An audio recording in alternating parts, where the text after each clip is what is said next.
মুখে মুখে যে যাই বলুক, শেখ হাসিনাকে স্বভাবত সবাই ভয় পায়। এটা আপনি অস্বীকার করার সুযোগ নেই।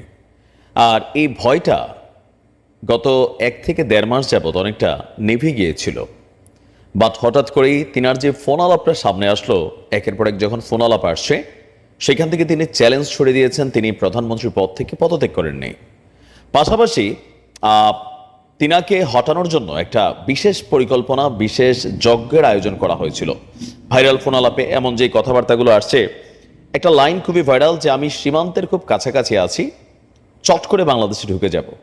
এখন এই যে চট করে ঢুকে যাব শব্দটাতে শরীরের মধ্য দিয়ে একটা হিমবাহ অনেকেরই বয়ে গেছে। কেউ কেউ ভাবছেন যে শেখ হাসিনা যদি আসলেই বাংলাদেশে আসে, তাহলে পরিস্থিতি যা দাঁড়াবে সেটা বর্তমানে যে নড়বড়ে প্রশাসন আছে, পুলিশ, সেনাবাহিনী, বিজিবি, এটা নড়বড়ে অবস্থায় আছে। কারণ আমরা দেখতেছি আইন শৃঙ্খলা বাহিনী আসলে এই মুহূর্তে মাঠে শক্তিশালী না। তারা ছাত্রদেরকে তোষামত করে, অনেক জায়গায় লিগেল ইস্যুতেও কথা বলতে পারতেছে না, বা পুলিশের ড্রেস পরে অনেকে চাকরি করছে না। তো পরিস্থিতিটা কেমন হবে একটা মানে কি বলা হয় যে কল্পনা করা যায় না, এমন একটা সিচুয়েশন তৈরি হতে পারে। অনেকগুলো মানুষের প্রাণ যেতে পারে, গৃহযুদ্ধ লেগে যেতে পারে। তো এই যখন পরিস্থিতি, শেখ হাসিনাকে ভয় পায় না এমন কেউই নাই, আসলে কিন্তু সবাই ভয় পায়।